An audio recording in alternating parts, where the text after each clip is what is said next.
You are now tuned in to the Pink Boombox. Thank you for joining me, your host, Big V, for another episode of the Pink Boombox Podcast. I'm so excited for another episode, period, but also because today is my birthday. I'm a July 8th baby, a summer baby, a Cancer baby. Happy Cancer season to all of the Cancers out there. And let's kick this thing off with my Hot 16, which is my hot takes on everything related to culture. So, first things first. RIP to Sparky D. Okay. If you don't know who Sparky D is, go and do your research. She is one of the original pioneers of hip hop when it comes to women in hip hop, when it comes to battle rap. She's most notorious for responding to Roxanne Shante. And even though she didn't continue to like put out that much music, she stayed active all the way up until her passing. My deepest condolences goes out to her loved ones and her family and the people who are closest to her. I hope her memory keeps y'all warm and y'all can keep her as close to your hearts as you possibly can. Beyonce. Beyonce officially released Dunk. She called it Morning Dew. On top of the new track, it came with this announcement that this starts a 60-day countdown to her birthday. And apparently there's also going to be a reissue of B-Day, y'all's favorite album. There's so many people in the hive that absolutely love B-Day. And I mean, I understand why. I also think there are much better Beyonce albums, but I'm not here to argue with that. I'm not here to argue that with y'all, okay? Not today. I'm super excited. I'm going to talk more about the track when I get to the media corner and what I've been listening to, because obviously I've been wearing the whip. When I was scrolling on TikTok, shout out to my mutual Jordan, okay? One of the top members of the Beehive. I saw her video about it on my FYP and I was like, shut the fuck up.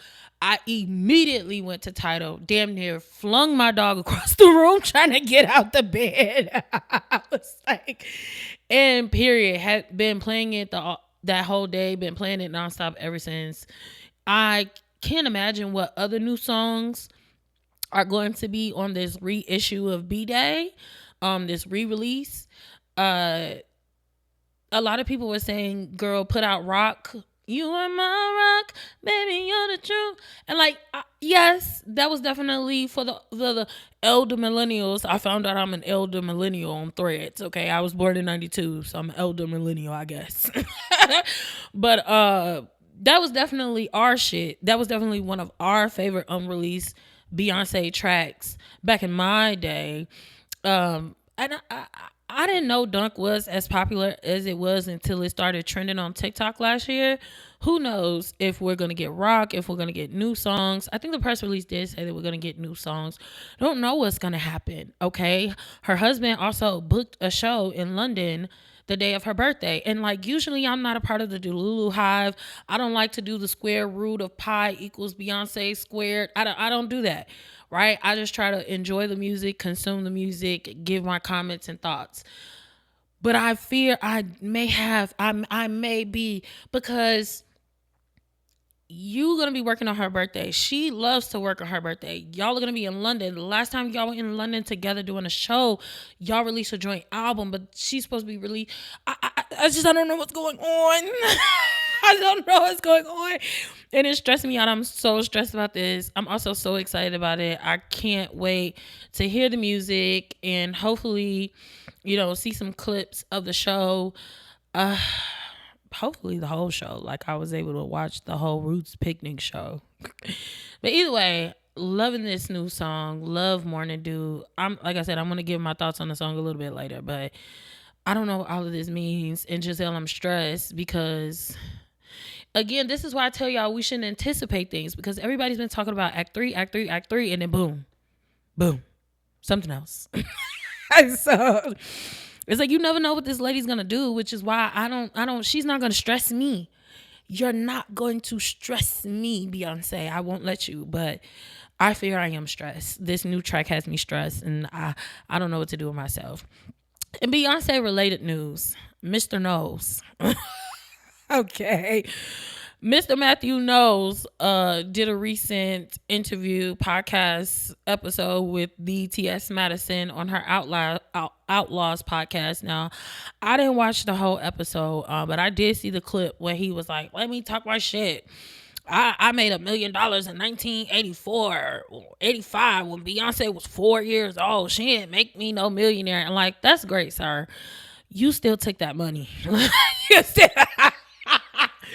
You still took that. Where the fuck is the money, LaShondra? And like, I get it, pop your shit, but at the end of the day, we didn't know you for being, co-owner of Miss Tina's salon. We knew you for being Beyonce's daddy, for being Destiny's Child manager. We knew you for being a music exec. That's what we know you for, Matthew. And you keep shading Mama Tina. You keep shading Miss Tina like, oh, my ex-wife, you might know her. Might? It's rude. It's rude. And like, I know them phones and them family chats be going up every time this man gets on the internet. Like, he's just so messy. Like, how is the messiest person in the Knowles clan the man? I'm not surprised, because I say all the time that it ain't nothing but patriarchy that women in films are labeled the messiest in society. I promise you, the messiest person is a cishet man, without fail, always. I wish Mr. Knowles would get on these interviews and give us some like things we don't know about Destiny's Child. Like, I love those moments from him when he talks about his process, when he talks about his experience. Like, but when you just be trying to pop your shit on your family, on your daughter, on DB, like, imagine, like, on Beyonce and Beyonce's mama, like, I just can't. I can't. Like, please. In girl rap world, Jessica Dime got on Twitter and tweeted that female rap is boring right now. And Coi Leray quoted it and said, very. And the thing that's confusing to me about this is, are y'all not female rappers? What are y'all doing? If it's so boring, get in the booth and do something about it. And the thing that's crazy from Coi Leray co-signing this is that you just put out new music. You've been putting out new music all year. Right? You just put a new song out a couple weeks ago. You've been putting out new music all year. So are you saying that the music you're putting out is boring, Coi? What are we saying about this? Like, it's weird to want to just like kind of dry hate on the girls that's out doing things right now. Like, Tierra Whack just dropped a mixtape, and it's arguably one of the best rap projects of the year. Period. Ain't hurt nothing touching it. Fear there might not be anything coming out touching it, unless, we'll see what Doechii gives us. But we know Doechii's going to give us something great. But right now, Tierra Whack got the best rap project out right now. Like, Rhapsody just dropped God Got an Afro. Like, I fear you bitches just don't have good taste. I don't know. It's crazy for Jessica Dime to be saying this, because when was the last time Jessica Dime dropped anything? Maybe it's boring because you ain't been in the stew. Maybe it's boring because you need to get off Twitter and get in the booth. Yeah, let's try that. I just think it's so weird to get on the internet and just like be hating on the girls that's doing the things right now. Like, get off the couch, get in the field. Speaking of being in the field, Lil Wayne. Okay, Lil Wayne was a no call, no show to I think it was the opening night of his current tour. I can't remember where he was supposed to be, but he wasn't there. Okay. Apparently the audience was notified minutes after the show was supposed to start that he wasn't coming. And he did get on the internet to let people know that it was health related. Lil Wayne does suffer from epilepsy, so he has seizures, and he said he had a really strong migraine, and that oftentimes triggers his seizures, so he decided not to do the show. I completely understand not doing the show for health reasons. What I don't understand is making paying customers, your audience, your fans, show up, come to the show. wait until showtime before somebody tells them, hey, he's not coming.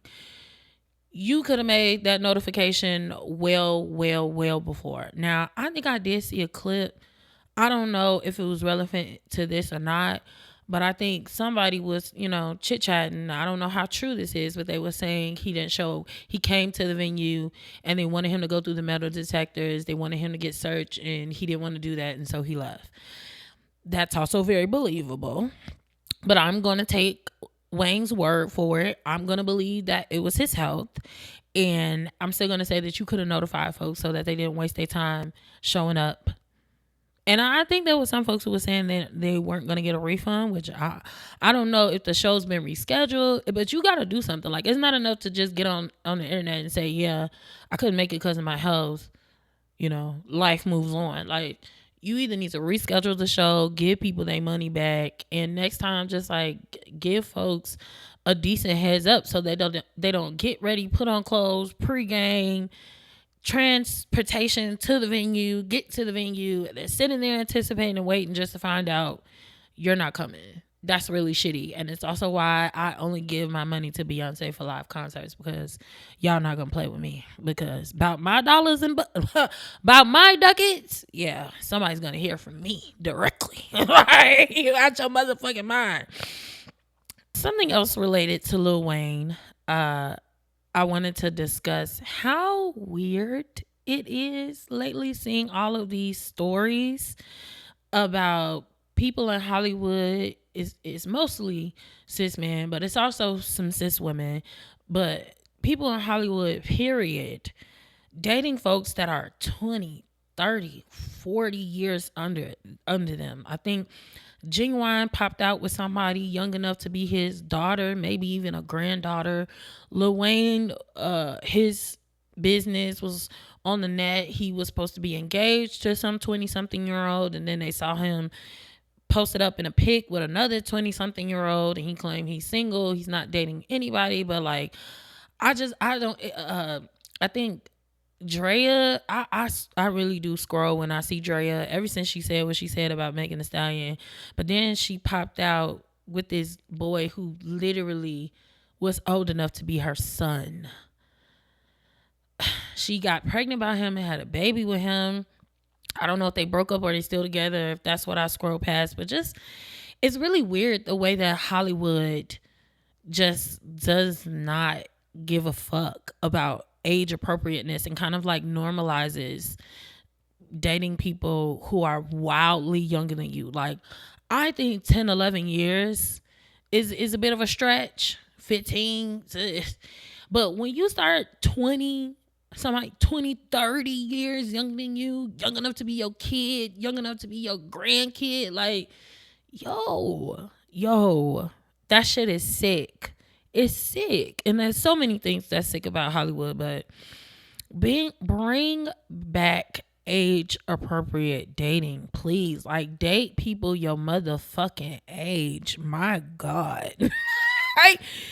And I saw Trick Daddy. I saw a clip of Trick Daddy, and he's like a huge advocate for this. Dating young girls. He don't want to date girls his age. And I saw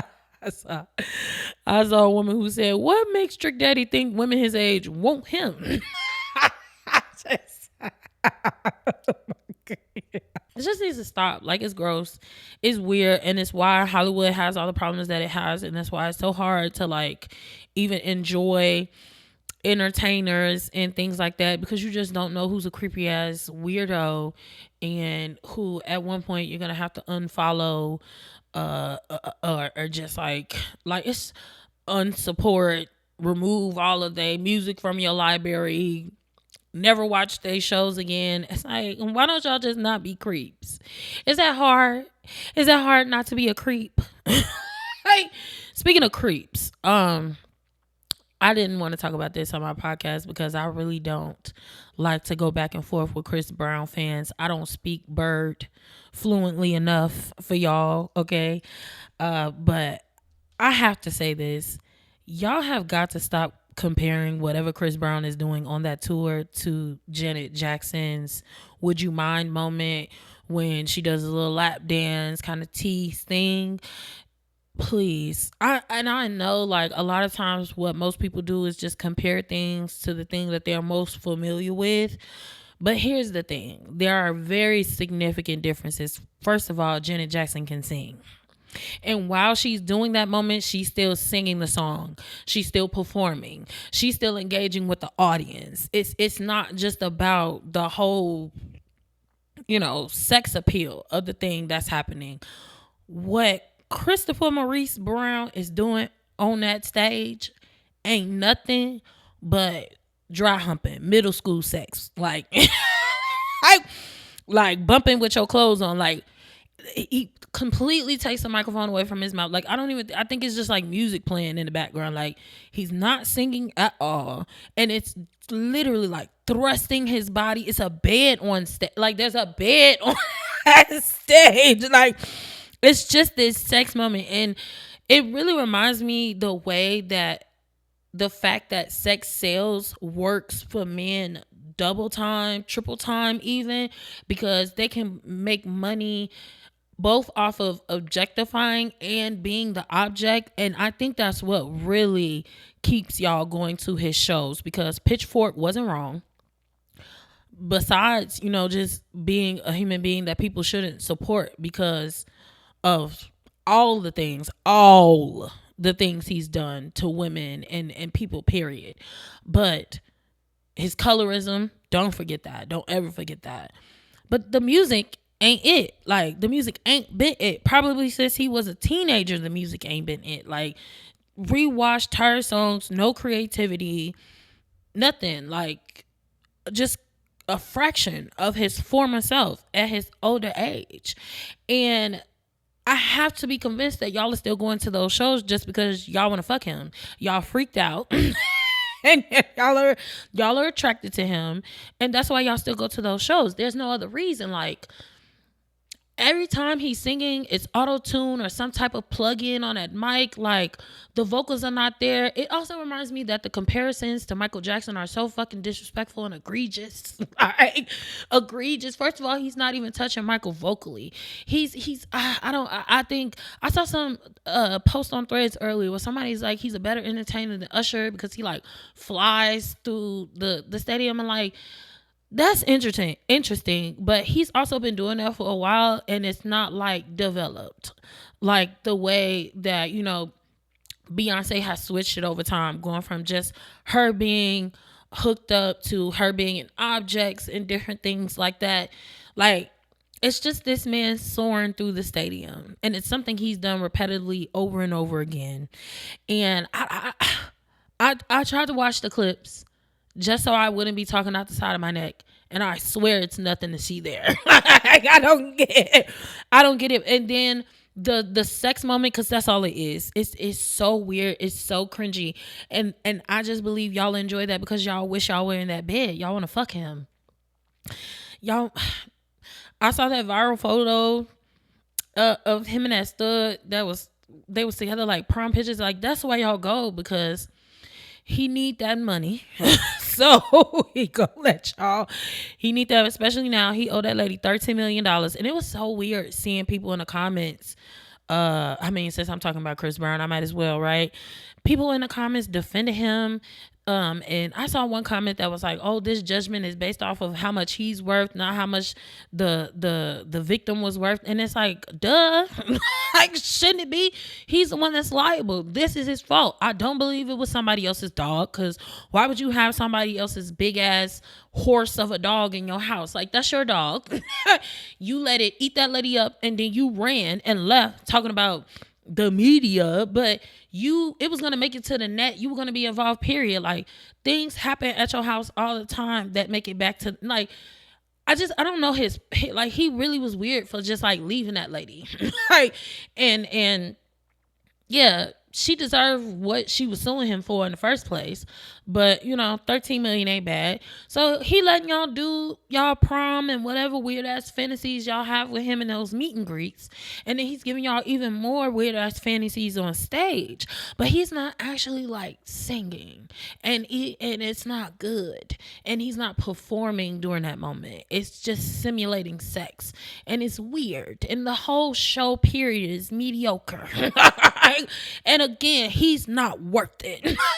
He's not worth all that shit. But hey, who am I? Just a nigga who only gives my money to Beyonce for a live show. Beyonce, Megan Thee Stallion, Rico Nasty. I do want to go see Doechii at her next tour. Mona Leo. The next time there's an opportunity to see Mona Leo, I definitely want to do that. But yeah, y'all are birds. All of y'all going to that fucking Chris Brown, and so disappointed in Usher for even being there. But all of y'all are fucking birds. Moving on to the media corner of my Hot 16, where I talk about the things that I'm watching and listening to.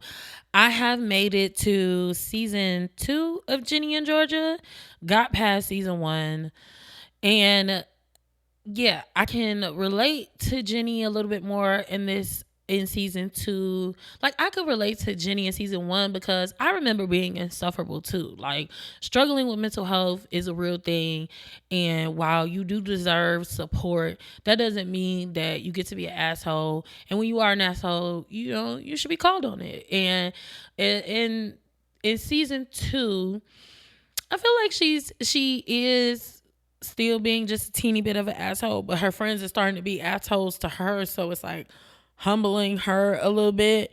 The issues that she's struggling with, she's starting to kind of get some help for them. And Georgia's story is really starting to develop and shift and change in season 2. I forgot about all of the different things going on with Georgia in season 2. So I am very excited. I'm getting close to season 3, which is the new season, which is why I restarted it in the first place, because that's how my brain works. I have to restart from the very beginning before I can watch the new season, okay?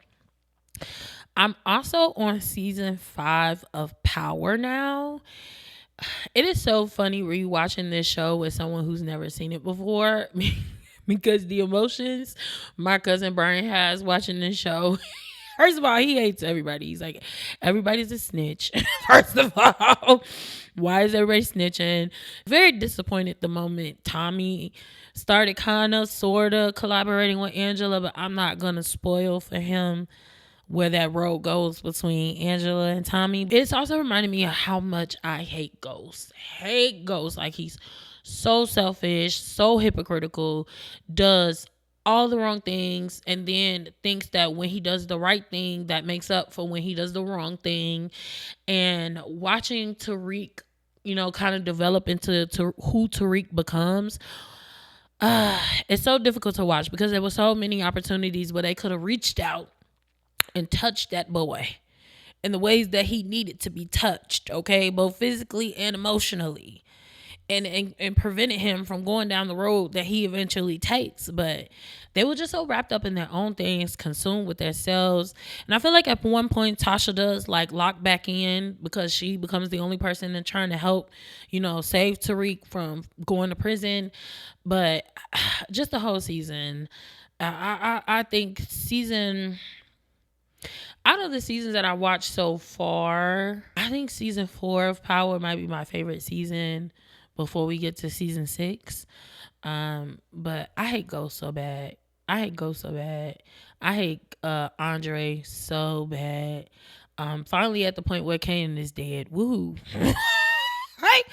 Finally at that point, I needed Kanan out with the quickness, okay?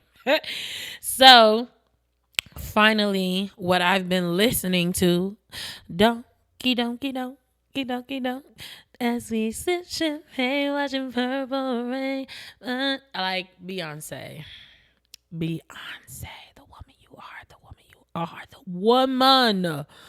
woman you are. Morning Dew Donk is, first of all, for all you we miss R&B. There you go. You're welcome. Run it up. Okay? And I feel like y'all are so fake because Beyonce continues to do R&B all throughout her career. She is an R&B titan. Like, she's always going to have R&B elements in her music, but I feel like this is close to like Destiny's Child R&B as some of y'all are gonna get from her at this stage in her career, or who knows what we'll hear in Act 3, right? Because we also did get Two Hands to Heaven, and that was very DC coded R&B, if you ask me. So Morning Dew is it's literally fresh. Like, she's so good at just tying all of the senses together. Like, it sounds fresh, it sounds airy, it definitely sounds like you waking up next to the person you love and you just are so wrapped up into them. The vocals, my God. Those of y'all who say she's more of an entertainer than a vocalist can go to hell with gasoline, draws, and clothes on. Okay? Shampoo your hair with Nair. Like, y'all like, the vocals on that lady it's insane. And I love when she really explores her whole range. Like, what I love most about Cowboy Carter is that she really gave us that lower octave. Like, she really dug deep into that deep register for Cowboy Carter. And I appreciate that. I love deep voice beat. I love a low register down to the ground. I love a alto tenor moment. I love it. And so I feel like with Morning Dew, she kind of explores it all with those runs, especially. She runs up, she runs down, she runs all around. The riffs and the runs in Morning Dew. I got on live when the song first came out, and I remember saying, folks, and give it 3 to 5 business days, okay? And all the singers, all the singers on the internet, okay, are gonna be doing the Morning Dew riff run challenge, like, and rightfully so. Like, it deserves it. It deserves all the attention, energy, and momentum it can get. The song is absolutely amazing. Beyoncé is absolutely amazing. The artist of my lifetime, the artist of your lifetime, the best artist to ever do art, the best musician to ever do music. I will argue with y'all about that until I take my last breath, okay? Beyoncé is the best musician, artist, singer we have ever seen. And you could bury me on that hill. Dig me up and bury me again, okay? And I love the way that she changed the song. I know some folks were saying they wish that girls don't dance no more, all they do is just twerk some. I can understand that. She also made this song at a different time, and then she revisited it and finishes it. And so I can understand some things got cut out. I looked it up, and I do think that song is an interpolation of another song. And so y'all know how she's had issues as of late with those interpolations and sampling, folks. So I can imagine that could have been a good reason why she took it out. But I also think that part of the song gave it more of an upbeat feel when you get to the chorus, and it's clear she really just wanted this to be sensual and, to really like roll up on you, curl up next to you. Like I said, it feels like it puts me in the place of, rolling over to somebody I love first thing in the morning, wanting to curl up next to them, and probably want to, because TMI, but I love me some morning. Yeah, I love me some morning yams. I love me some morning clapping. Is it a little funky? Sure. but make it stink. I don't care. So, and that's how she continues to remind us that she is the nastiest lady. She is the nastiest lady we know. Like, Beyonce truly is the nastiest lady we know. and she continues to show us that and tell us that. And I appreciate it. I'm absolutely in love with Dunk. I can't stop listening to it. I won't stop listening to it. You can't pry me off of it. And again, it's just really putting me in a different space, because I don't know. I don't look for clues, but I do take notice of things. There are certain things, because I do think she has patterns, right? That's why, if you remember, I was able to tell y'all that the announcement that we were going to get last year was a tour announcement, because why wouldn't it be a tour announcement? Beyonce is a touring artist. She said so herself. And so when everybody was trying to guess their wildest guess of what that announcement could be, I was like, well, let's just go to what history tells us. Yeah. History tells us that this is more than likely a tour. Right? And so I do think she has patterns. But I just don't know. I don't know if this is a clue or something, because like a lot of people have been saying that Act 3 is going to be rock, and I think that's a strong theory. Rock isn't my preference, but country also wasn't my preference. I prefer rock more than I do country. Like, I preferred songs like 6-inch Heels and Don't Hurt Yourself over Daddy's Girl, or what was that song? Daddy's Lessons. Like, I really did not get into Cowboy Carter forced me to like Daddy's Lessons. And now, I do. I like the song.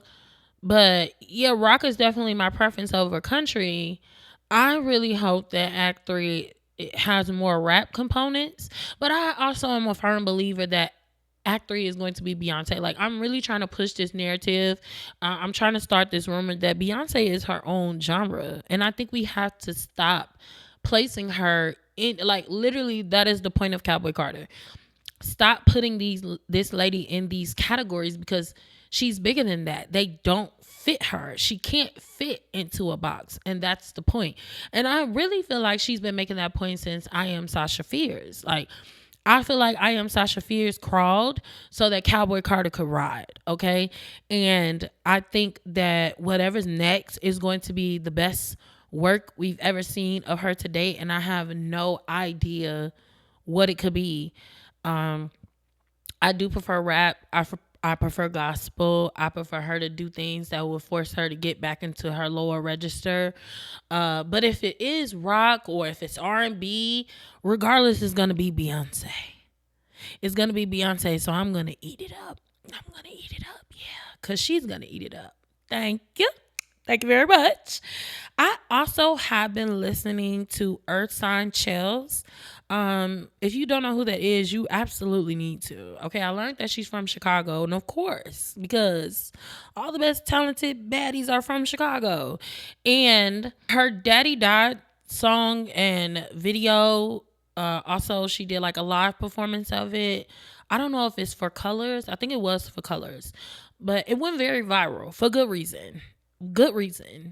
She's an incredible writer, storyteller, and a good lyricist who performs well.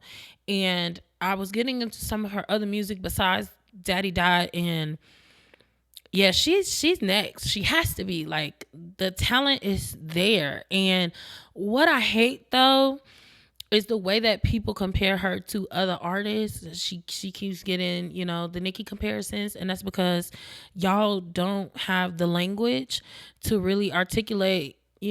She expresses herself in a way that, one, is not unique to Nicki Minaj. Like, being animated with your voice, throwing your voice in certain type of ways, putting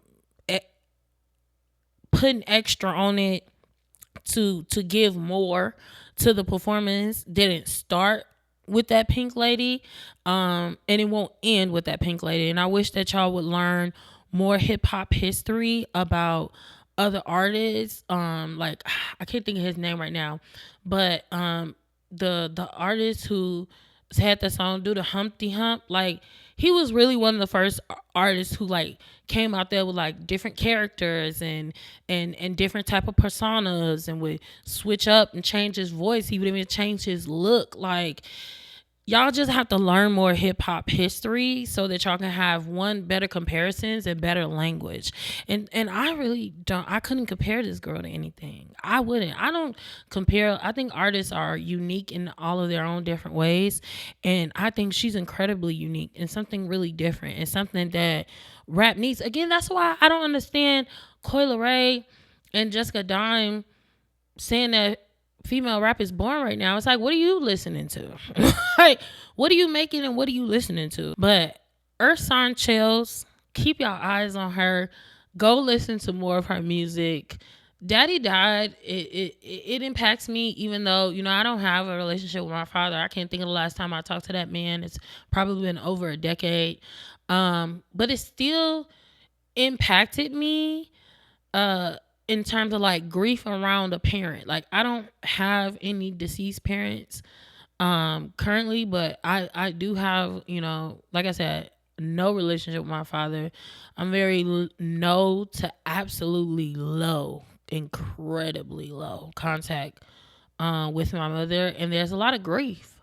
There's a lot of grief around my parental relationship. So even though I can't relate to the exact experience of having your father die, I can still relate to parental grief, and it resonates. It resonates. And I saw another rapper who's a woman who I think did a cover. Also can't think of her name right now. I'm so sorry.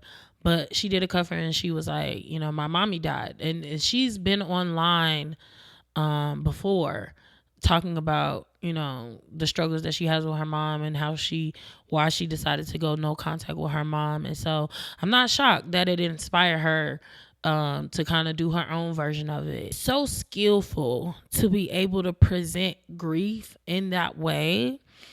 And it reaches people and it inspires people and it intrigues people in a way that doesn't just make them sad, but it also makes them think, right? And it also leaves them entertained. Like, she's skillful, very, very skillful. And I'm so excited to see what Ursan Chills continues to give us next. Some other things I've been listening to, I have been back deep.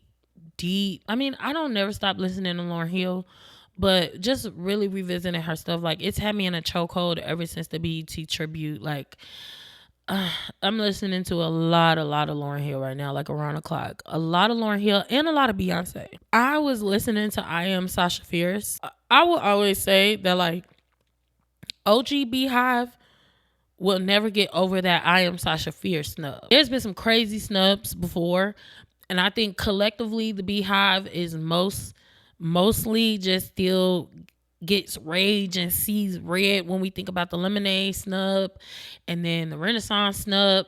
But the I Am Sasha Fierce snub, I just know that if any other artist, but especially a white one, would have had that type of album nominated for Album of the Year, there's no way in the world they wouldn't have went home with that trophy. I Am Sasha Fierce is so good. It's so eclectic. It has such a range, both vocally, sonically. It gives you everything. She put every single thing she had into that one album. And to this day, I think Single Ladies being the most popular song off that album is crazy.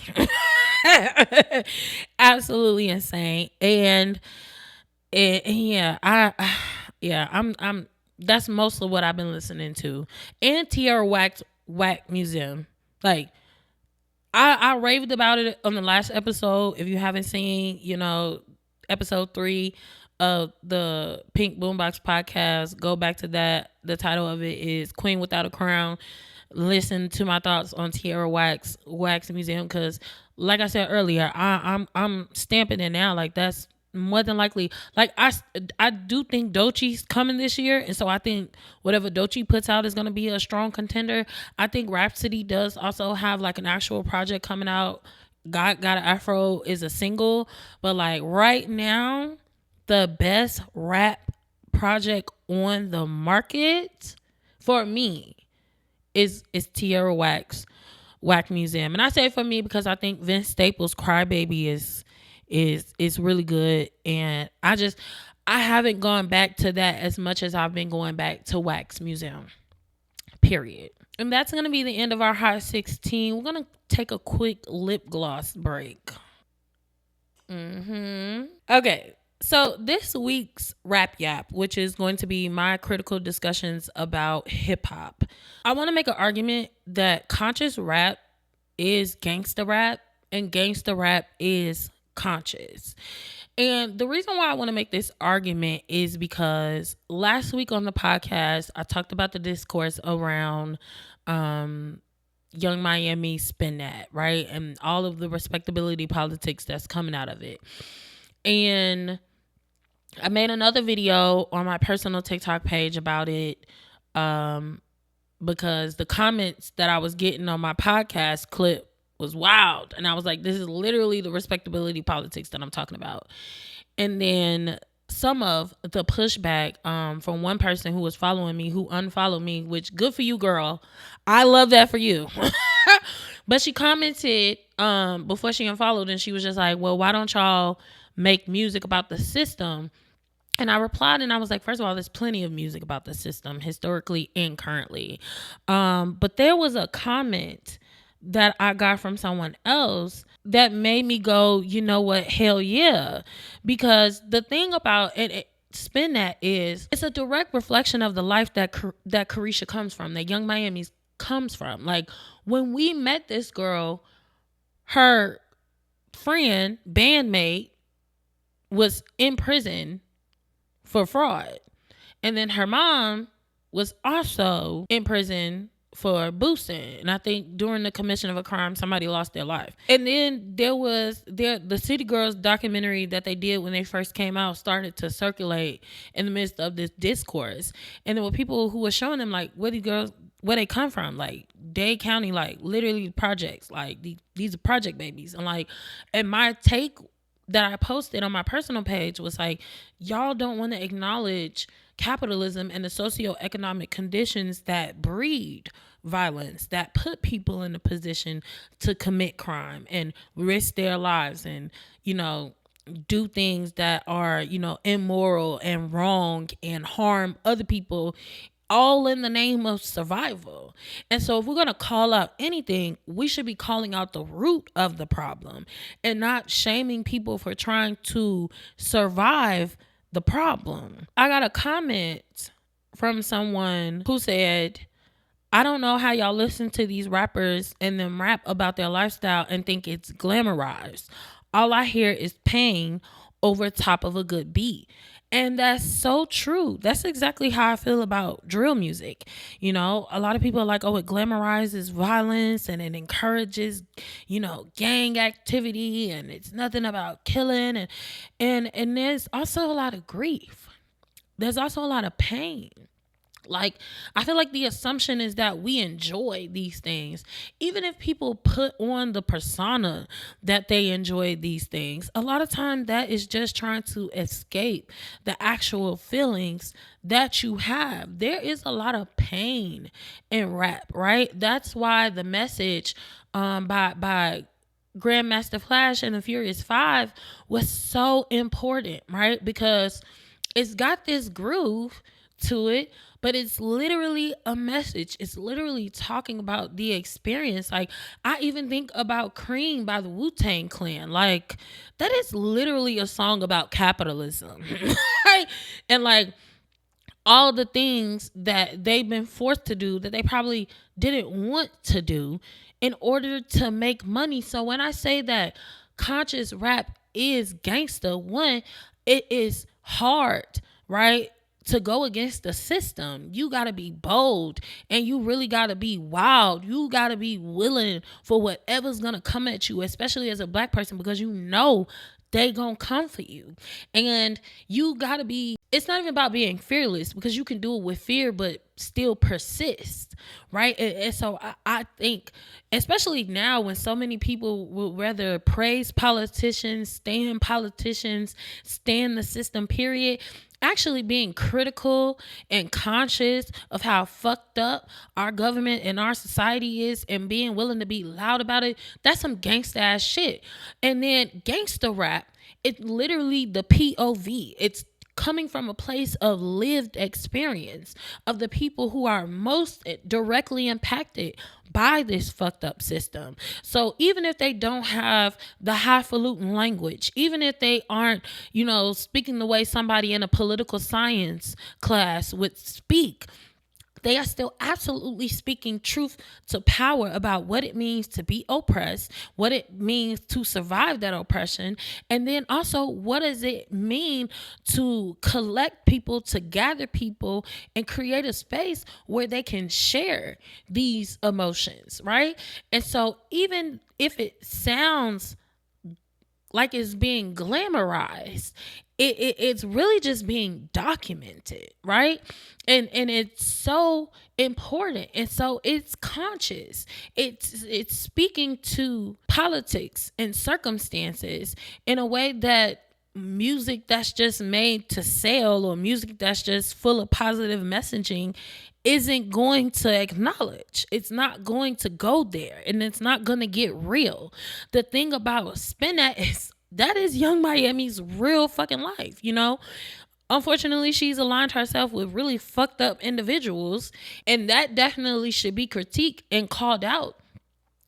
And at the same time, she's also come from a certain type of circumstances and had to live a certain way and survive that. And even though you survive that and get out of that, it's still all you know. Like, I said to somebody in the comments, like, do y'all expect her to be rapping about 401ks and PTO? Like, what are y'all? What are y'all? What do y'all want from a hood project baby from Dade County? Like, and when you make, you know, street music, gangster music, trap, drill music, you are literally lifting up an experience that most people would rather not see. And I think that's what makes this music so uncomfortable for folks, is that, especially as a community, Black folks really, especially now, don't want to talk about the problems, the issues, the conditions of the hood. I said this in the last episode when I talked about this discourse around Spin That.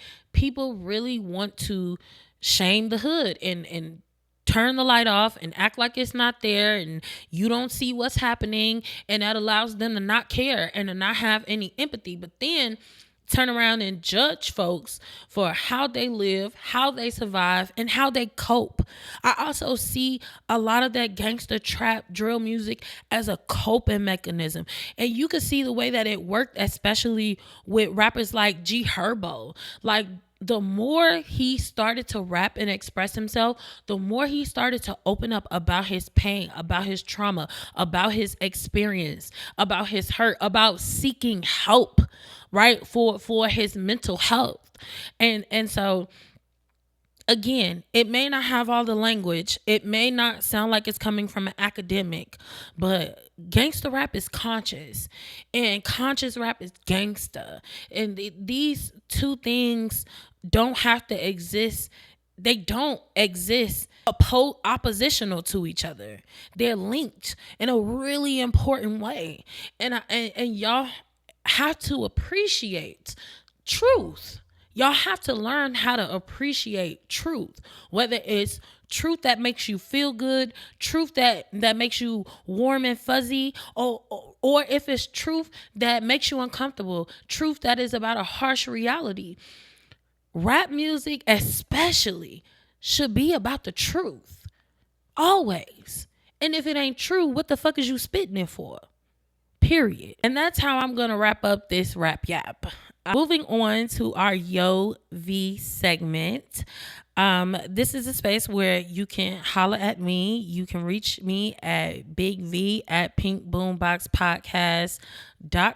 That is BIGV at pinkboomboxpodcast.com. You can ask me for advice if you want my opinion on something I haven't covered, or if you got feedback about one of my takes. If you disagree, if you got pushback, I'm open to that as well. So hit me up at Big V at pinkboomboxpodcast.com if you want to be heard during the Yo V segment. Now, I didn't get any submissions for this week. I'm not going to be mad at y'all about that, okay? So since I didn't get any submissions for Yo V, I decided, since it's my birthday, to tell y'all about me. And this is something that I've never actually done. I've never done an about me video on TikTok like that because, again, I never expected to be in this space where y'all gave a fuck about my opinions and my thoughts. So here we are. Getting into, so who am I? Who is V? What about me? What do you need to know? What do I want you to know? I'm from Chicago. Not born, but very raised. I've been here. My family's from here. My grandmother is from Baton Rouge, Louisiana. She migrated to Chicago during the 50s. So I'm a product of the Great Migration. Was it the 40s? 40s or 50s. Product of the Great Migration. My mother was one of 8. I come from a very huge black family with deep Southern roots. I have been in Chicago probably since I was like 2 or 3 years old. So it's all I know. It's home. It's home. And my mother she was living in Denver. She was living in Colorado when she had me because she was taking care of a sibling who was she was taking care of a sibling who passed away. And so I always say I was born in Denver by default. Like, my whole family is from here, still live here. Majority of us still fucking live here. Some of us have even moved back. Like, family members, my cousins who moved out of Chicago have literally moved back. And so I've only lived in Chicago for most of my life. That's all I know. I hate when I tell people that I wasn't born here because it's like this weird thing. It's like people feel like if you wasn't born in Cook County, you're not from Chicago. And I understand that. I really do understand that. But at the end of the day, this my city. It's in my veins. It's in my throat. You hear it. It's in everything. It's in how I show up. Chicago is a big part of my identity. It's made me who I am. I'm a Southside baby. Okay, Southside till I die. East Side to be specific. 079 if you with it. I grew up poor, extremely fucking poor. And which is why I get so sensitive and defensive when people have conversations and discourse online that punch down on poor people, because I know what it's like to do some shit you didn't wish you had to do, but you had to do it if you wanted to eat or if you wanted to, contribute to your household. Like, I started helping my mom financially when I was probably like 13, 14 years old. So I've worked all my fucking life and I'll do whatever to make sure that I don't have to go back right to that place and not go back to the hood, because I love the hood and wish to this day I could be in the hood, okay? But it's some smoke on that. There's some smoke on that heat for me, so I ain't, But I don't want to go back, to the level of poverty I experienced growing up, and so I'll do whatever. And unfortunately, we live in a society that puts us in that position. I in as a kid, I was a huge music geek. I'm talking about I did band from like 3rd or 4th grade until high school.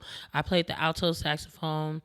And then in high school, I met Mr. Springs, RIP to Mr. Springs at High Park Correctional Academy.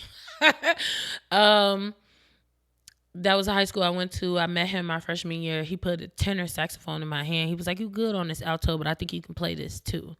And so I learned the tenor. I picked up. He was right. I was good at it.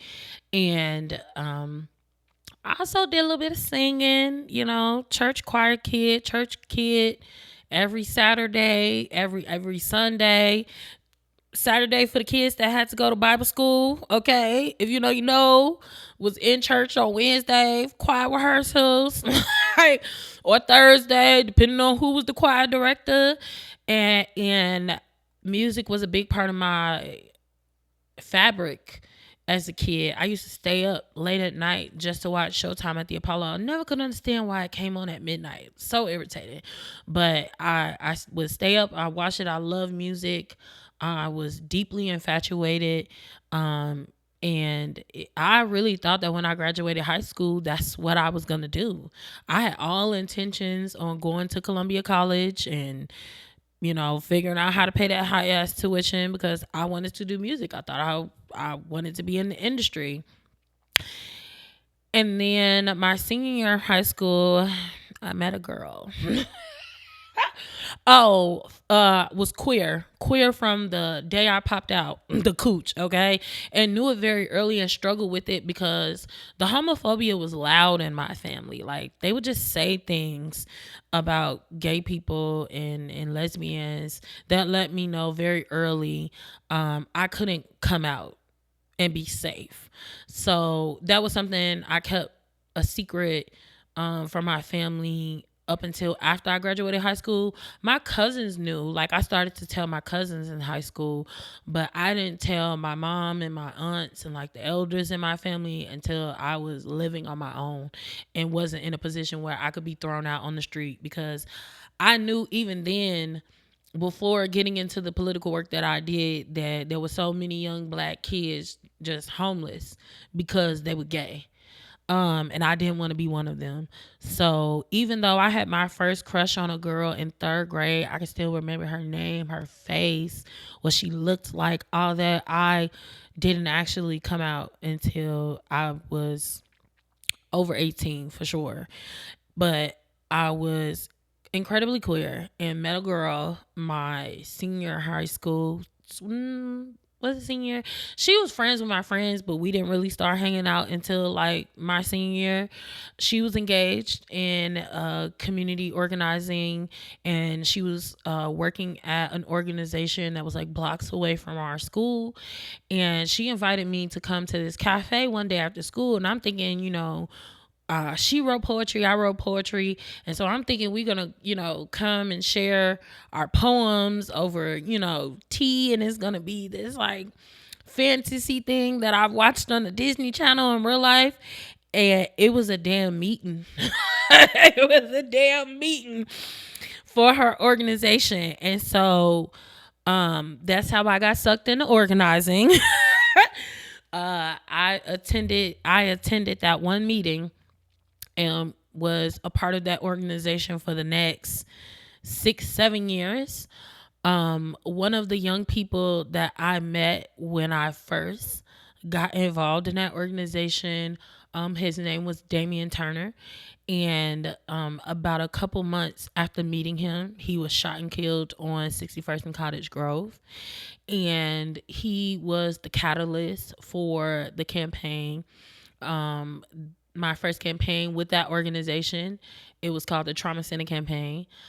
We fought that campaign in his honor and the goal was to get a level 1 trauma center on the South Side, because he deserved access to that type of care. He had loved ones who he lost the same way, and they deserve access to that type of care. He wanted to fight to get that resource himself, unfortunately, before losing his own life. He really inspired me in a lot of ways too.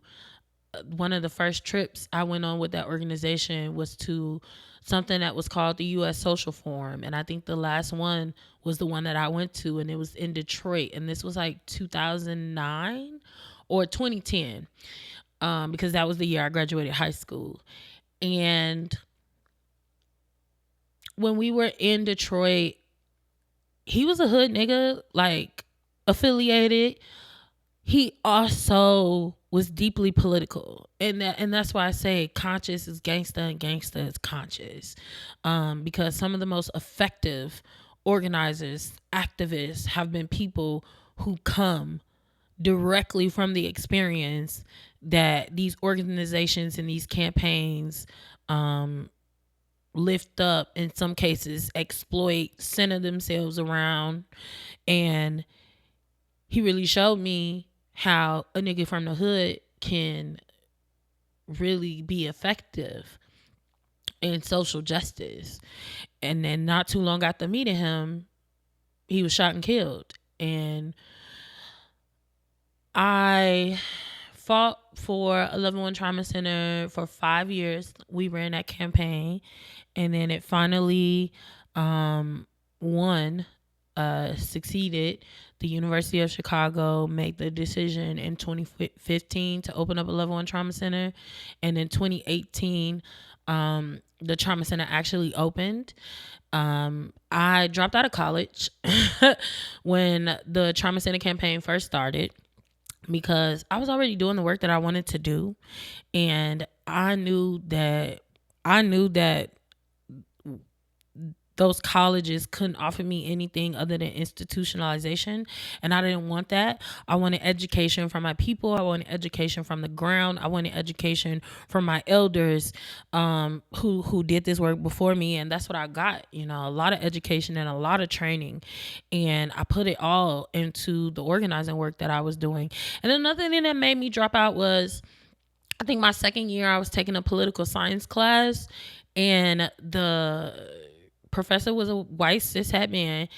And first day of the class, when he's giving the synopsis, he's like, we're going to be discussing things like so-called white supremacy and if it even exists. And I was like, whoa, wait a minute. And then I remember we were having a conversation about the police, because police brutality was like a really big thing in the 2010s. And I remember saying that the way the police functioned was very close to fascism, which didn't really make this country function democratically the way that it says it's supposed to. And everybody in the class was just kind of shocked that I used the word fascism. And the professor was just like, oh, we using our words of the day. And then for the next month, every time he called on me, he would call me Miss Fascism. And I was like, fuck this. I'm more intelligent than this cracker, first of all. And he's not going to play in my face. So yeah, I was done with that school shit. So fucking done with that school shit. And it was the best decision I ever made. All of the things that I have done and all of the things that I've learned and received, I wouldn't trade that for nothing. I definitely wouldn't trade that for no fucking degree.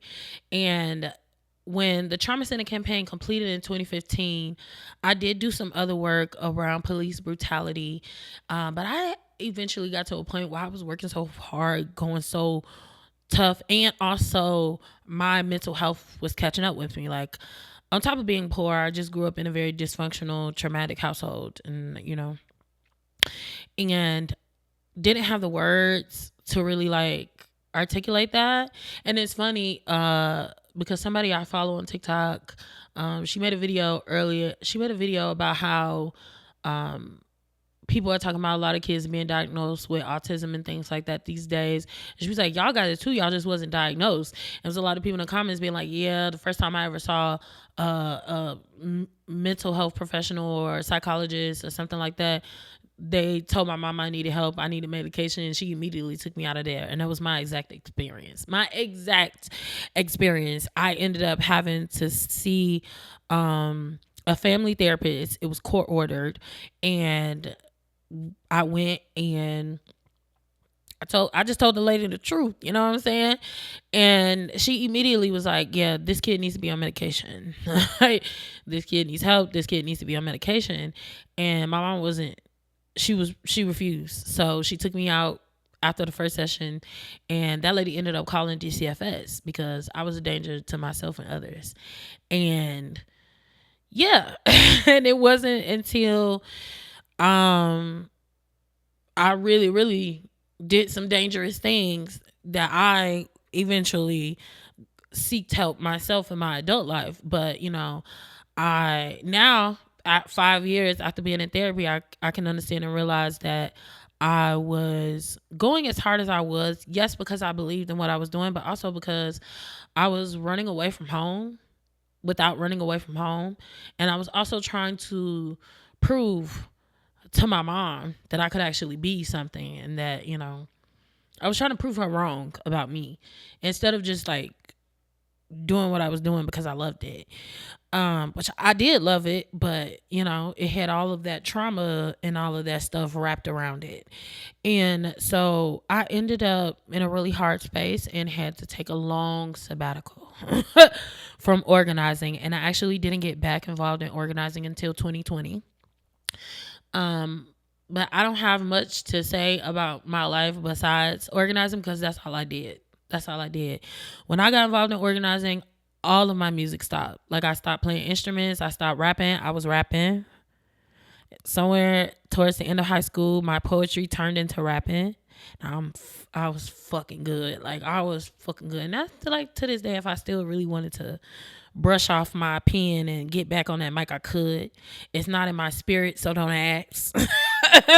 I don't desire to rap the way that I used to. But I stopped doing all of that. Poetry, rapping, singing, playing instruments. Once I got involved with organizing, everything was just about organizing. Everything was just about organizing for me. It was so important to me, and it still is. Okay, literally was just in therapy yesterday, being like, I'm doing too much, and I'm compromising myself, and I get it. But I really do believe that this is the way that we are going to get our people free. I don't have no faith in no government, no politician, none of that shit. I got faith in the people, and I got a skill set that I need to use. And it wasn't given to me for no reason. I don't have it for no reason. And I think a significant purpose for my life is to organize and get involved and to get people involved and engage people. And right now, as an adult, I'm mostly committed to building up youth organizers. Now that I'm 34, I'm no longer a youth organizer myself. I started organizing when I was 17. So I've been literally doing this work for half my life. The entirety of my adult life and the last of my childhood, okay? All I've known is this work. And so now I'm just committed to wanting to be the adult I didn't have when I was a youth organizer. So yeah. And then somehow, in 2021, I stumbled on TikTok. I wasn't even on that app. My ex kept sending me TikToks. He was on the app, and you couldn't watch the TikToks without being on the app. So I finally downloaded the app, and then I started scrolling myself, and somehow I started making content. I remember my first TikTok I ever posted was actually a Sephora unboxing. It was actually me unboxing an order I had made on Sephora. And then somehow I just started, I think when I first started making Yap content on TikTok, one of the first discourses I got in was like about Dave Chappelle. That's when he was really like doing a lot of heavy anti-trans jokes and just like homophobic, transphobic rhetoric coming from him, period. And so I really started to tussle with that. I remember my first time like really stitching a big creator and like having a back and forth was Keita Rose. She used to say the most biphobic, homophobic things and really be sitting there and talking about what's wrong with it. It's like, and I remember stitching her one time, and it's like, you're a loser and you homophobic as fuck, and you just need to accept that. Like, that's not what I said. I was more eloquent and more detailed, but that was basically the message. And yeah, I just continue to do that and continue to engage on that app, and it's turned into what it is now. And now I got a fucking podcast. And so yeah, that's basically my life in a short story. So if there's more y'all want to know about me, you can also hit me up at Big V at pinkboomboxpodcast.com and ask me more questions about my life and myself. I am not a completely open book, but I'm willing to share some chapters. We're going to wrap up the show with the PSA. It's our public service announcement to highlight and lift up political issues. This week, I want to say the name of Nolan Wells, send my condolences to his family, and hope that his spirit finds its ancestors and its safe place in the next plane for him. This is so hard to talk about, and I because young Black people losing their lives, period, hurts me, no matter whose hands it's at. But when racism and white supremacy steals young Black people from us, it hurts even more. And there's a lot of discourse because I think true crime culture has really made people really apathetic in weird ways, and folks consume death now like it's any other object, and then it's just weird, especially when it's fresh, right? You know, this young man's body was just claimed, and people are having all of these think pieces because of the photos of who he was with and the fact that he was the only Black person. And there's a lot of conversations to be had about that, yes, but now's not the time. And there's also a way to have those conversations that isn't crass and isn't disregarding or disrespectful to the family and their hurt and what they're going through, and his friends and the people that love him who are also online and now having to grieve this person. I wish we knew how to talk about us better than the way that society and the media has programmed and indoctrinated and kind of trained us to talk about ourselves. And I do think that the conversations do need to be had. I also wish I and others who have the opportunity, access, and resources, but I also think any person can create a space to have some of these conversations offline. I think the conversation about Nolan Wells, one, doesn't have to necessarily be about Nolan Wells, right? But period, there needs to be offline conversations in general about how do we keep us safe. And we should have been having those conversations. And I know organizers who are trying to hold those conversations as much as they can in the limited capacity that they have.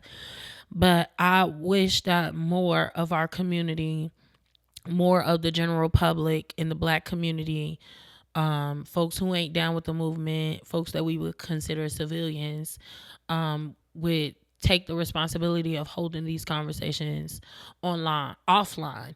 And I feel like the reason why they happen online so much is really just because folks are lazy. And like, again, we consume Black death through social media in a way that makes us numb. It makes us apathetic. And quite frankly, not a lot of ignorance has the ability to breed and thrive in those kind of conditions. So yeah, I just want to say again, rest in power to Nolan Wells, and I'm just incredibly sorry to his family that they have to not only experience his death, but experience the virality of the internet. And I've said this before personally to my friends that, like, going viral is not what everybody's trying to make it out to be. There's some good to it, but there's a good amount of bad that don't get discussed enough. And I think this is an example of how being viral, or just, like something being widespread across the internet, can be a bad thing. And it's definitely been a bad thing in this case. Thank y'all so much for listening to another episode of the Pink Boombox Podcast. I am going to wrap it up as I always do. I want y'all to finish the bar in the comments. If you made it to the end of the show, finish the bar in the comments, okay? Today, I'm going to do my favorite verse from one of my favorite rappers. At the snap of my fingers, I'm Thanos. Turn it. And I'm still on your head. Cornrows. Turn it. They call me the captain, the catwalk assassin. When they know it's snapping, then here come the yapping. All of this snitching and all of this bitching. Just a fishing expedition. Dumb admission in the kitchen. Cooking up them chickens extra leg, but I ain't even trying to kick it.